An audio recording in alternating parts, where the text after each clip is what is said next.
Hey, hey, hello, Kiosk Radio. It's a Saturday night in Brussels. It's rainy, it's stormy, mais on est là.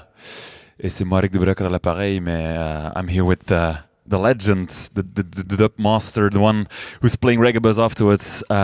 He's been playing all over the UK, he's been playing all over Europe, he's playing reggae festivals, but it's not only playing reggae festivals, he also did some festivals this summer. We out here this summer, you did Optimo nights. He's a man who knows music, he's a man who knows dub music, he's a man who knows how to get a party going, a dub party going. It's Abashanti-I. I'm so happy to have you over. I'm so honored to be here, my friend. Yeah, thank you so much. How are you? I'm fine, a little bit tired. We had long travel to get here from the airport. A bit of Londonish traffic, so. Yeah, it's Londonish traffic, it's Brussels. Yes. It's Brussels. Well, but I'm glad you're here. You're playing Reggae Bus tonight. What are you said it. You just said it. I've been there from the start of Reggae Bus. Yeah, we played on the very first edition of Reggae Bus. So me and Frank, we go back a long, long way. So. Yeah. Okay. So it's Reggae Bus. It's kind of a huge party. What do you like? What do you prefer? Like a small cellar somewhere, or the big crowds? No, we prefer everything because it's about getting it out to the masses. It's not about playing in small, dark, smoky places anymore. It's about letting the whole world feel and understand what sound system vibes is about. Yeah, because you're for your sound system, for the dub vibes. Well, tonight I want to just discover a little bit of the music you play, a little bit of your life. Who is Abashanti-I? Can you bring me back like a few years, like your upbringing? You grew up in a musical household, right? Household, yeah. My father had a sound system, so I'm a product of the '60s, and I was fortunate to be grown up in the great period of black music in general. Yeah. Apart from the reggae, the soul, the calypso, we come from a household where all music was played, country and western, you name it. Yeah. Yes, because you mentioned calypso. Yeah. Like calypso music, it's one of the originators of reggae music. What's your my connection with calypso music is my family is from Antigua. Yeah, I'm not from Jamaica. My family's from Antigua, and we had a lot of calypsonians like Sparrow and these guys that were great orators and great lyricists, So, we come from a tradition of steel pans and the Carnival tradition. It is sound you hear at Carnival. Yep. Yeah. What is it? Was music playing at the house or? Yeah, Dad had the sound system. So Dad was a man that would play for weddings and christenings, and never had a massive sound system like mine. But back those times, there wasn't no big venues to play in. Most parties were kept in houses. Yeah. And it was a case of, who's going to keep the party this week? So like in living rooms kitchens. It'll be a case of, you just see furniture just getting shuffled around the house and like, well, what's happening here tonight? Got friends and that coming around, and Mum will be in the kitchen cooking up. And so that's how our first experience of being introduced to music and being introduced to gatherings. Yeah, if I hear these stories, I imagine you sitting next to the speakers, maybe looking at your dad playing music. Loving it, man. Yeah, that bass, man. The music wasn't very bass orientated then, but just the vibration. I have some calypso here. It's from Antigua. I can play just a small piece of it. It's Lord Shortshirt. Yes. Oh yes. Let's play a small piece of it. Ladies and gentlemen, this calypso you're going to hear, it is true. It is entitled There Is No Place Like My Home, which made me king of 1964, and I hope to reign until 1970. He started off as a Lord Shortshirt, and then he graduated to King Shortshirt. King, okay, so from Lord to King. Yes. Oh wow. Well, I don't know if it is chalk or cheese, but they flock in here like hive of bees. And I want to let my people know, let them know. Antigua is the place everybody loves so. They love so. Well, what about monstrat? They eat too much crap all down there. I think it's for 1 week. Me don't need monkey meat. Let me go Dominica. Boy, I can't talk part one at me. So then you see, my home is Antigua. Oh, oh, oh, oh, oh, oh. He has an amazing voice. Oh yeah, see the lyrics. Yeah, that's one thing with the Caribbean and black people is the oratory and the lyrics and the stories. Yeah, great storytelling. Like storytelling music. Proper fables.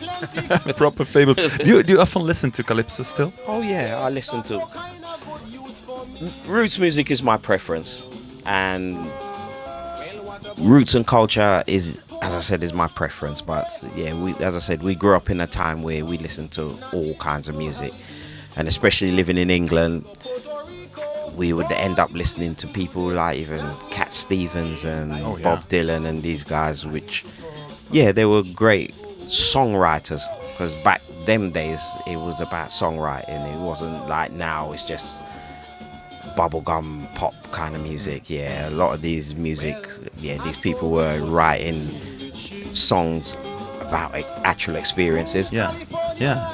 Because the thing is, you mentioned your dad had a sound system. It wasn't his full-time job, I suppose? No. My dad worked for British Rail, because when he came over from Antigua, he worked for British Rail. Then he became a HGV driver for a company called NCL. They were based in Ipswich. Ipswich is a port where freight and all that came in and that. So that was his daytime job. But at night times, yeah, he played music. So he worked until, I don't know, 6, 7, and then he went to the... Oh, sometimes he would work till 1, 2. It just depends on how his work pattern was. But yeah, he played out 4 times a week, because he had a little residency in a pub in North London. And this is where a lot of some of the elder people that I've kind of encountered would say, I knew your dad, because we used to go there and listen to your dad play all sorts of music, because my dad was an avid collector of all kinds of music. So the house was full of vinyl? Everything.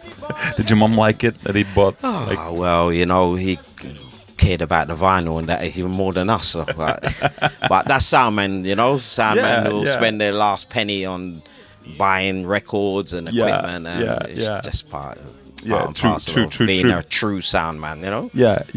You started quite early as well then into the sound system culture. When did you pick up the how do you say, the trade? I've always, because even every now and again my dad would take me, and that gave me the opportunity to play to a crowd of people. So I felt from an earlier age that I had the gift, and that's one thing in those times. If you could move elder people to get them to dance, then you know you're onto something. Because why the elder? The elder people are the most critical people that you could ever come across when it comes to playing music. If you're not playing that music in a sequence that they don't like, they will avidly let you know about it. So you really had to know your roots. You had to know what you was doing. Okay. When did you start your own sound system? Because you now it's Abashanti-I, but you had a different name when you started out, right? This is something that's I've always been part of a sound system. I've always had equipment. Yeah. So even from school days, in secondary school, we'd come together and split our dinner money. Okay, so, wow. We get money for lunch and that, but we'd be taking a percentage of that and putting it in a kitty. So come Saturday, we can go to the record shop, buy some records. We had an elder guy around us, Mervyn. For the life of me, I can't remember his surname. I need to remember this, because I'm about to do like a book and thing. And he was very important in the molding of me. As an elder, he was there to give us guidance. He showed you around. When it was time to get speakers and get amplification and that, he helped us a lot. But he's passed away now. But I need to. What kind of sounds do you remember from those days? What were the names, the artists you played? them we were just youth sounds. So boy, it was just a case of the youth centre we had a sound called Zebulon, which is my brethren Mikey that I'm still close with now. You had my brethren Reds who had a sound. You had a sound called Future Youth, which they went on to be called Masagan. You had Jah Tubbys, who was the heavyweight he's been around forever and a day. You had Fat Man, obviously, and Coxon, Okay. Shaka. There's some names Quaker that City, yeah. Neville, the musical enchanter. You had a sound called Sazima, which they were part of EWF, the Ethiopian World Federation. So yeah, and you had Intrepid Rebel, which that's a sound called Jemmy Magic now, which he's very important to me as well as an engineer. So he's been like a mentor for me and the guy that builds my amplification, Charles. Oh, wow, still okay, wow. Yeah, Charles. You mentioned Jah Tubby. How important is Jah Tubby in your Jah Tubbys was a local sound, but he was one of the big heavyweights. And Tubbys, he used to play in a club called Phoebe's, where Shaka was renowned for playing for, Club Norwich. And he just disappeared. He was still there, but he just didn't play in London anymore. He was playing in places like Sheffield and Manchester and Leeds and Bristol. He just played out of town. And we got a youth club called Downstown, and he was putting on a session there one night, and I thought to my crew, I said, you know what, we ain't heard Tubbys for years, man, so yeah, let's make it a date and let's go and check Tubbys. Yeah. So we went. He was playing with a sound called Wisdom Hardcore, which they're from North London, and yeah, Tubbys is just distressing the place, man. Because Tubbys was the very, very first sound to use a parametric EQ. So he really knew how to cut out the bass, put in some more highs. Yeah, so he had that advantage over most of the sounds that made him sound very heavy. So I was always impressed with Tubbys when it comes to sound pressure. And yeah, them times I was a mic man anyway, because most of the sounds I've been on, I've been the front man for it. Okay.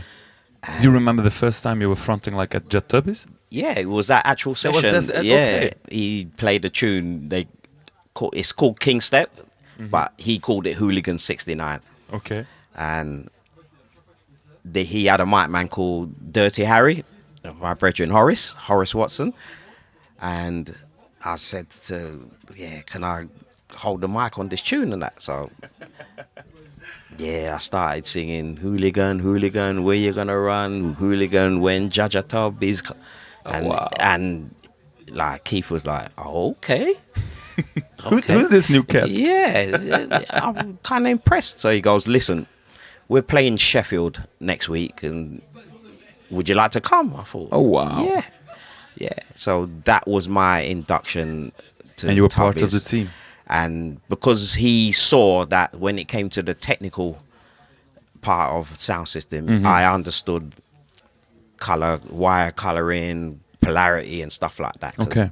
These are the days of there was no plugs. This was twisting wires, so you had to know about polarity. Oh wow! So seeing as he kind of quickly discovered I had a good knowledge of sound system and stuff, because of you saw it as a kid. Yeah, I kind of with my dad. Yeah, he kind of roped me in, and I became like his right hand man on the thing, you know. So yeah, wow. Well, I brought some music, like some. I have some Dennis Brown. I have some Bob Marley. I think Dennis Brown is you really like Dennis Brown, don't you? Dennis Brown is one of my icons. Why is Dennis Brown so important to you?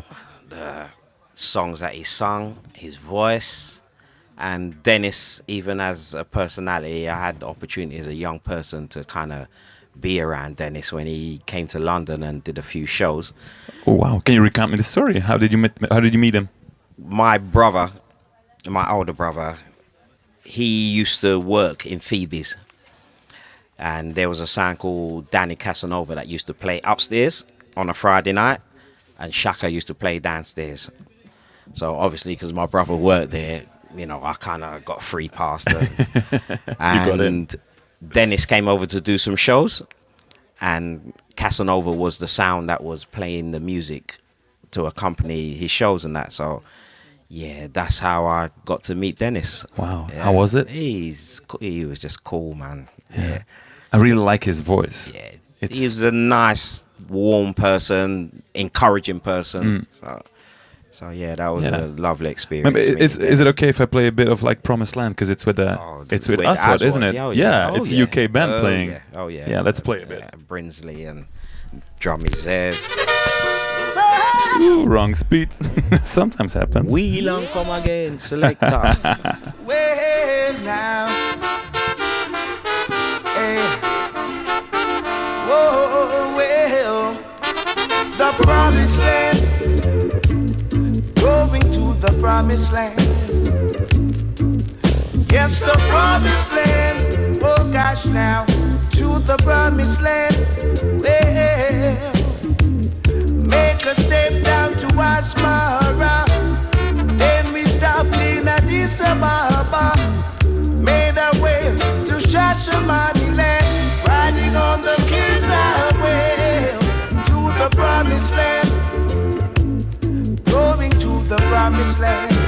Oh gosh, to the promised land. Oh, to the promised land. Well, there's plenty of land for you and I, by and by. Lots of food to share for everyone. No time for segregation in the promised land. Oh gosh, take me to the promised land. It's the promised land, oh, that's the promised land. Oh, oh, oh, oh, yeah. Said we're riding on the King's Highway from Cairo to Kenya. You still feel it when you hear this tune? Oh yeah, these are anthems. These tunes will never ever go away. Yeah, so these tunes are timeless. So that was the power of these artists. They could put lyrics to a classic piece of music and just make it just indelible. Yeah. And you just recall that Shaka used to. Oh yeah, Shaka used to down in Phoebe's, man. He used to cuts after cuts after cuts of this. This used to be one of his signing off tunes, man. And yeah, he would play like maybe 5-6 dub pieces, and then he would just cement it with the horns piece, man. Yeah, classic.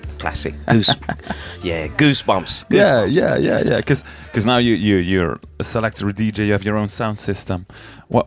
How do you start a night? Is it like feeling what happens in the venue, or is it just this song always works? How do you start? For me, it's about moods, and it's whatever you perceive when you get there. Because sometimes you might go there with a game plan to say, yeah, I'm gonna play this and you're gonna play that, and then that just all goes out the window, you know what I mean? So for modern day DJs now that come with like a track listing, I can't work like that, bro.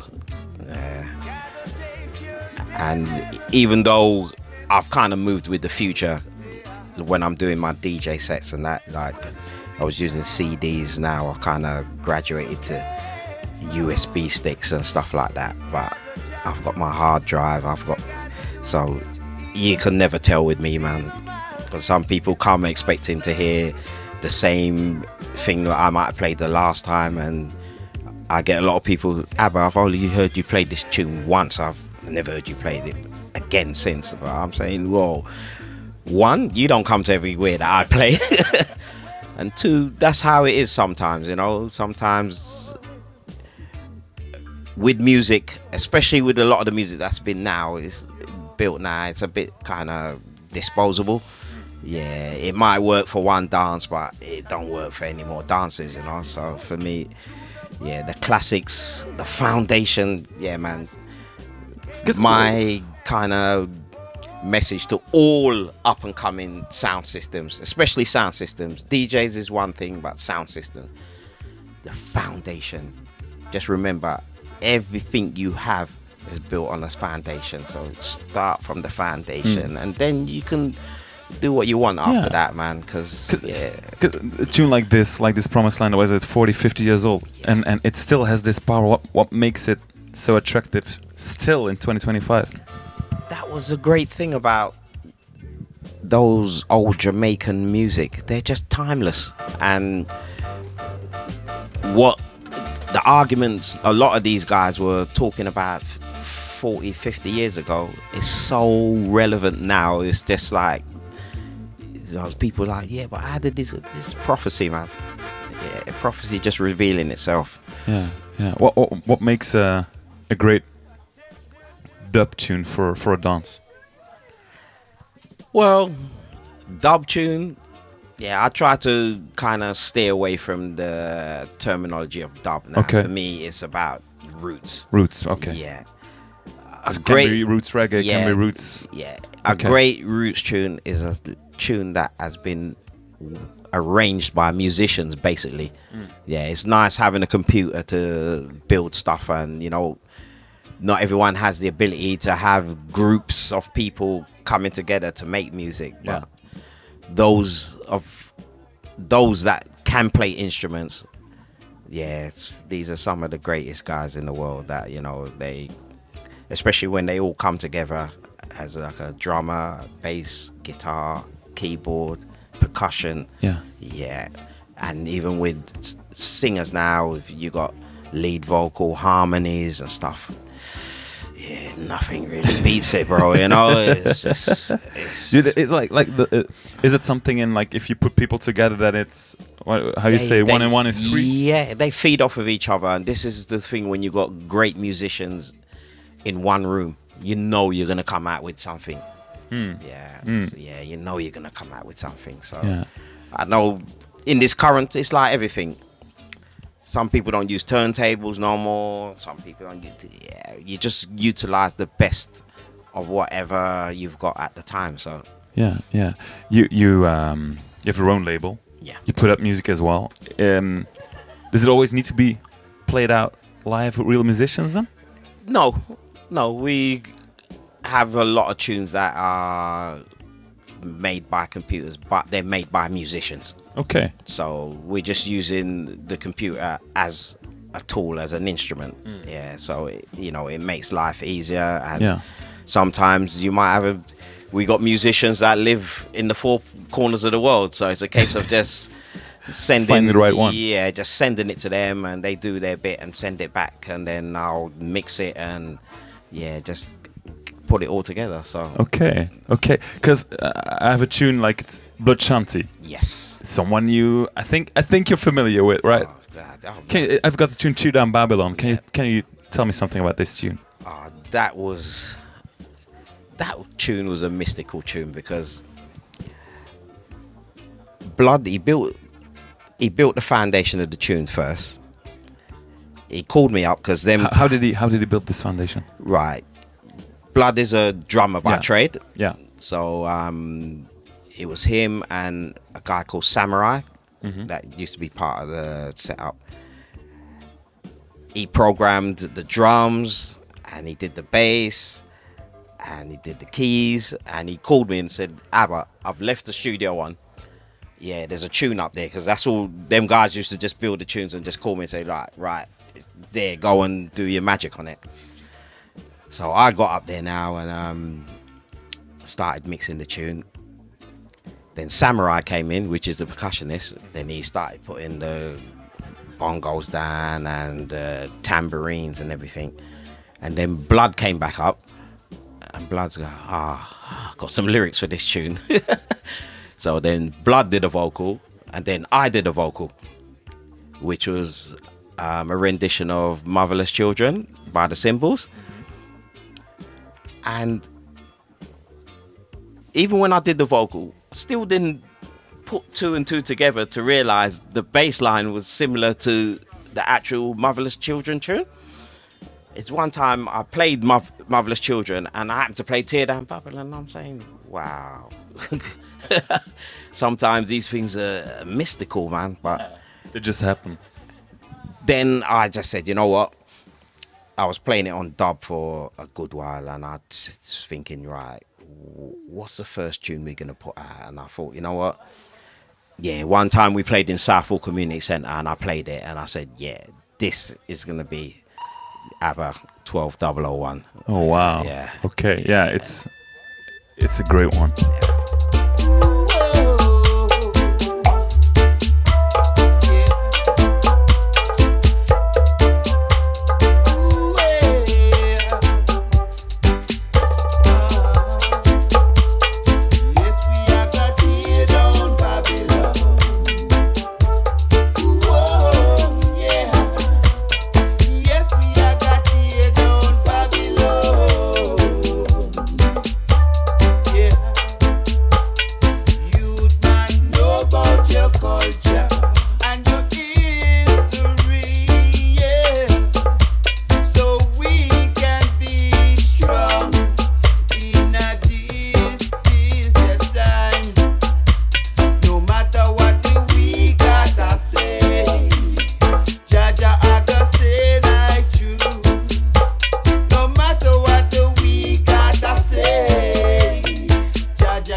Yes, still at Kiosk with Abashanti-I playing Reggae Bus tonight.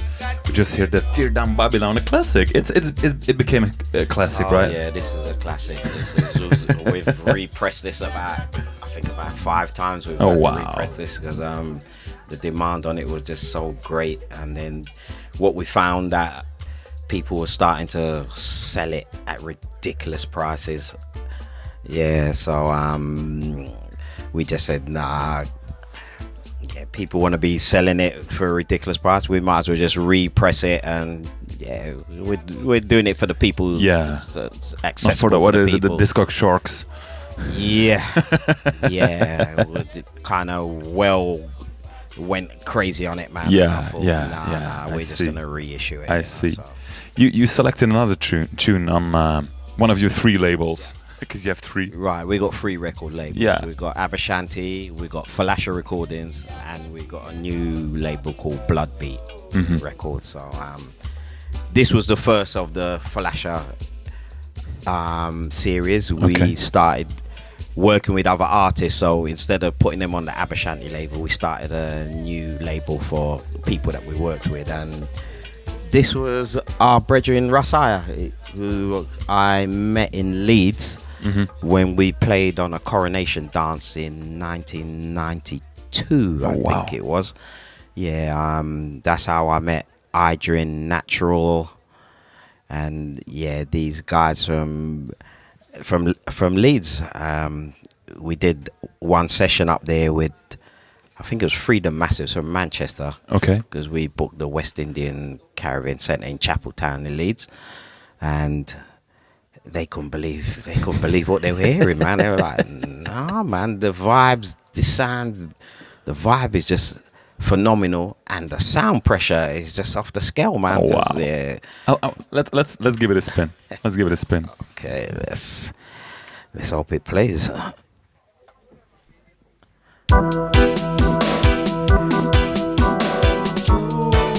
this one is called The Road, and it's off Rasaya's album called Rasta Soldier.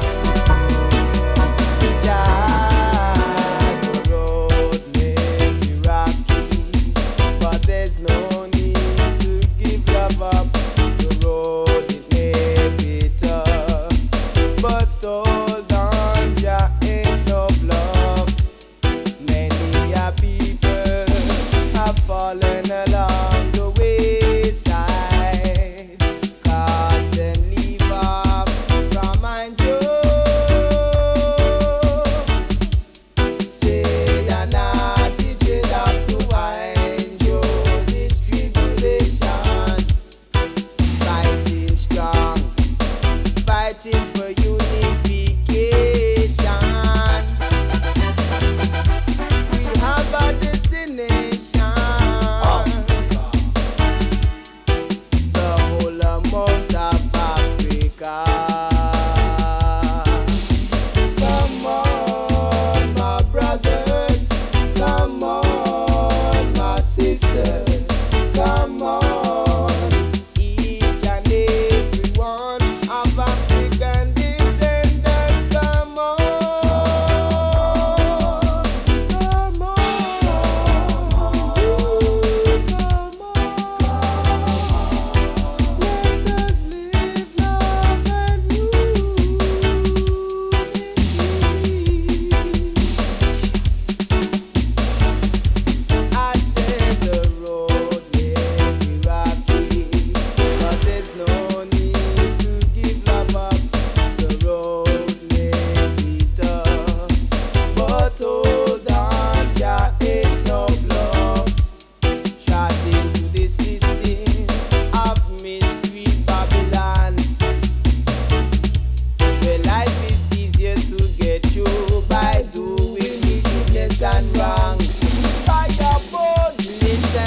Abashanti just mentioned like the sound pressure. I can feel it in this little shack. It's like the bass is wild. Yeah, we spent a very long time mixing this track here. The whole album, you know, we kind of really went for the quality aspect of the music. And you delivered. It sounds great. It sounds great.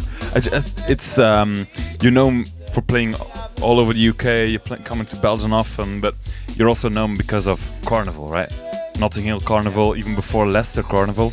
I've heard a story that the first time you played Leicester Carnival, you weren't even invited. Not invited. Can you tell me this story? What happened was our brethren, the late Baba Ali, because he's passed now. Yeah, for years he was trying to get Tubbys to come and do the park, because Leicester Carnival was been running for 40 years now. So we've done 35 years of it. Wow. So, and we just decided, you know what, boy, we're gonna go and play at the Carnival. So what we did, we hired a generator. I came up like about 3 o'clock in the morning, took the lorry, parked it in the park, and left it where we was gonna set up. Midday, we just turned up, we just started pulling the boxes out, fired up the generator, and the Carnival was supposed to run till 8. We played till like 2 o'clock in the morning. We played until the generator actually ran out of diesel. And for years, for about 10 years, we was just doing it off our own fruition. And then we linked up. They had a pavilion there, like in the middle of the park, and the guy had like an ice cream parlor. And so he just saying, look, here's the deal, Abba. You guys come and set up. I'll give you guys the power and all that. You can come and set your stalls up and everything. And I can sell my drinks and ice creams and all that. So you forced yourself in, actually. Yeah, we just kind of, to the point of Leicester Carnival, they started fencing off the area where the carnival's supposed to be in. But where the pavilion was, it was out of the fencing.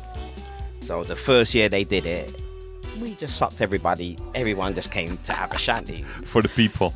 So yeah. We officially finished it at 8, so we said, you know what, we're not going to overdo it. We've done it at 8. Wow. And then the guy, Sugar, that actually runs the carnival. When I finished at the end of the night, he was just standing next to me, and he's like, right, next year you're official.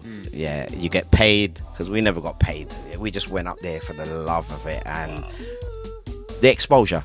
Okay. So, you know, if you're really serious about sound system and that, you're gonna have to start doing things for nothing in the beginning, and you build up yourself. Okay. Man.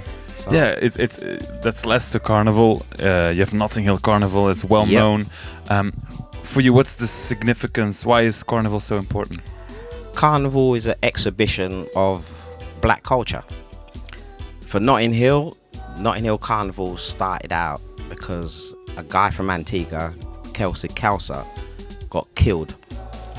And Claudia Jones, she's the founder of Notting Hill Carnival, she thought, you know what, with all this racial tension and that, let's put an event on that is inclusive, that the people can come, no matter what race, creed, religion, just come, and we just want to share our culture with you guys to show that there's no hostility or nothing. So for us to honor our foundations, like our Windrush, because our Windrush people, for me, Notting Hill Carnival is major significant. Yeah. You played last summer? You played last summer. The only time we didn't do it is when COVID was there. But every year we're in the same spot, East Road, Southern Road Junction. Do you want to share me like a tune you played last edition at Notting Hill? One that, I don't know. Oh, if I can find it. Made the people go mad. Because they do at your shows. They do. Listen, this is just the vibes, man. You know, so... Wait, let me check. Yeah. And then this one. Yeah, it's just the vibes, man. People just come and they just love the Abashanti deliverance, and they love the word sound more than anything, which is great. So does it sometimes still, I don't know, strike you as being special? That it's all happening still for so many years? Yes, it's always special to us, because this is our little give back moment to the people that have been supporting us all year round. Because remember, everywhere else you have to pay. Notting Hill Carnival is a free event. So I'm playing for 7 hours for the 2 days, non-stop. So we got people from all over the world, because I know you mentioned that we've played the length and breadth of England and Europe. We've played the length and breadth of the world. Yeah, this message and this sound system has took me to places I never even dreamed of going, you know. Wow. And I have to give thanks to Rastafari and the message that I'm able to still be at the age of 60. I can still go out and still do what I do to the highest level. So it's amazing. Yeah, it's amazing. Yeah. What's the tune you? Right, this is our Bloodbeat label now, and this one's called Rootsman Stepper. Yeah.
Abashanti, what I really like to see tonight is that the music you made these tracks, and still you're totally in it when listening to them. Not me. Yeah, my brother's the musical director of the setup. No, I love our music because our music's real, you know. Yeah, our music's organic. And as I said, the guitarist on this is a guy called Prince Stanley, and he actually, I don't know if you heard of an artist called Billy Ocean. Okay, no. Billy Ocean is a big mega star. Okay. And Stanley is his guitarist. Oh, wow. We all grew up. Yeah, I've known Stanley from like about 6, 7.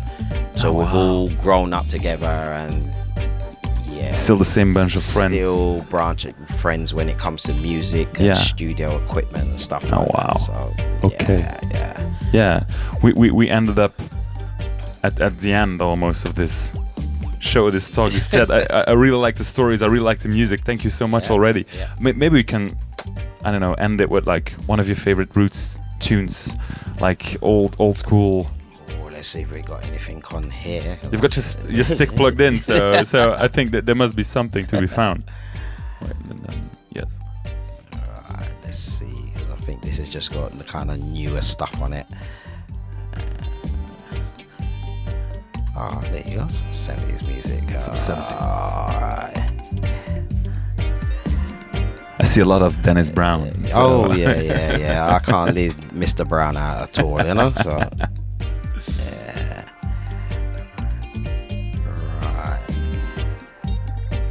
Or even Mr. Mikey Rubin Campbell, he's one of my icons as well. Yeah, the Dread at the Control. Mm-hmm. Yeah, he was very special with the music, and Now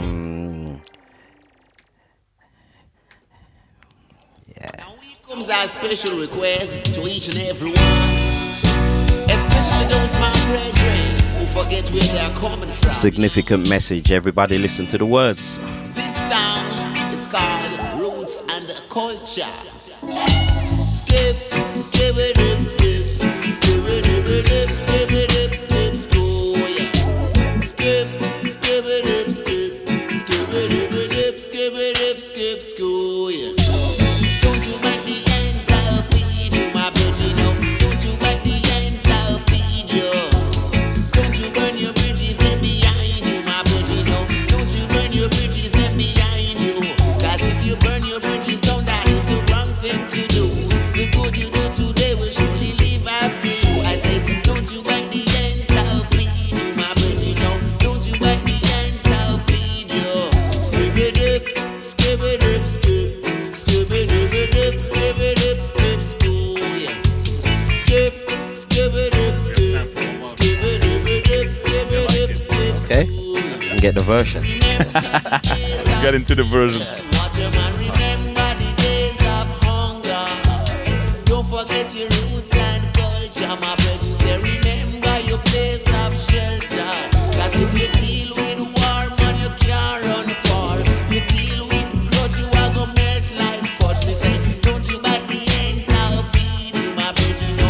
Don't you bite the ends now feed you, no.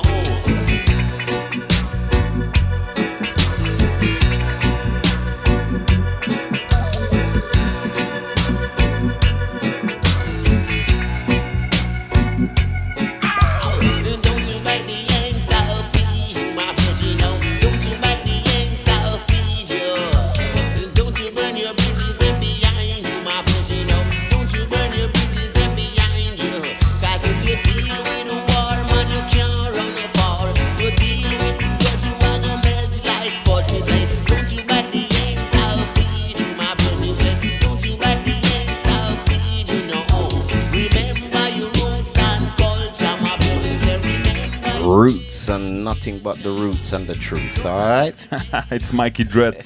You're listening to Kiosk Radio still with one and only Abashanti-I.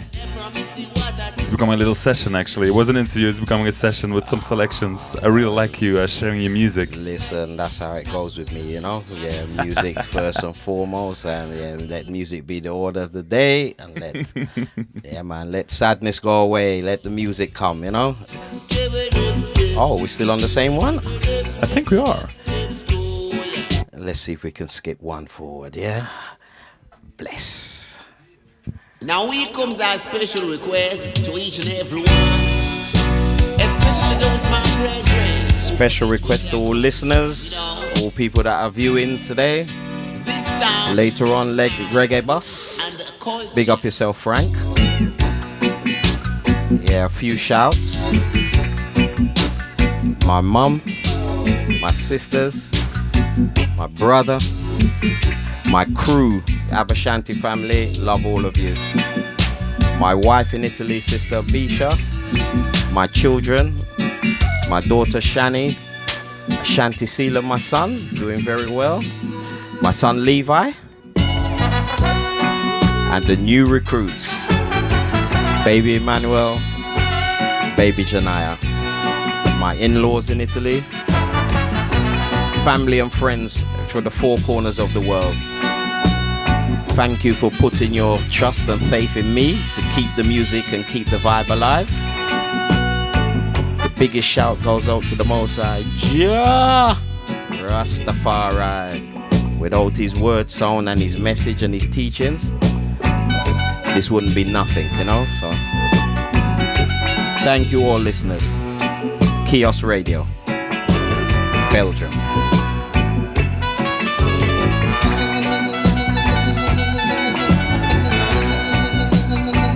Yeah, getting enough claps and bangs on the windows. What?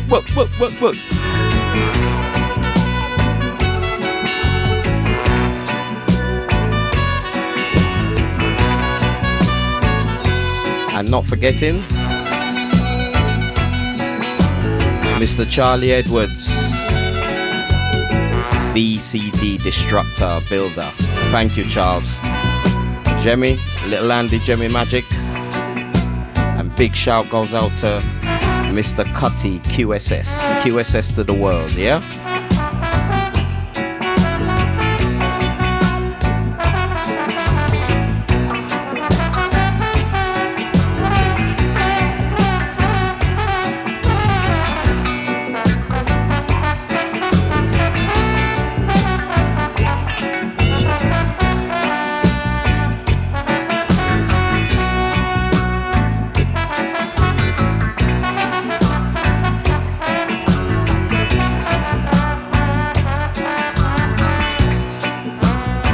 Tonight, Abashanti will be playing on the mighty Blackboard Jungle from France. Big up Nico, big up Oliver, big up JB.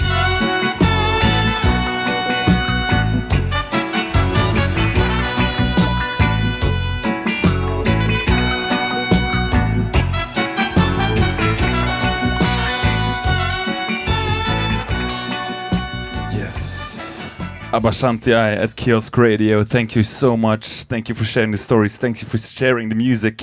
And all the pleasure tonight at Reggae Bus Festival. Thank you very much. Thank you for giving me the time to play on the airwaves, internet. And as I said, for some of you that I forgot you and I mentioned you personally, I love all of you collectively, individually. Thank you. Thank you. Bye. Thank you.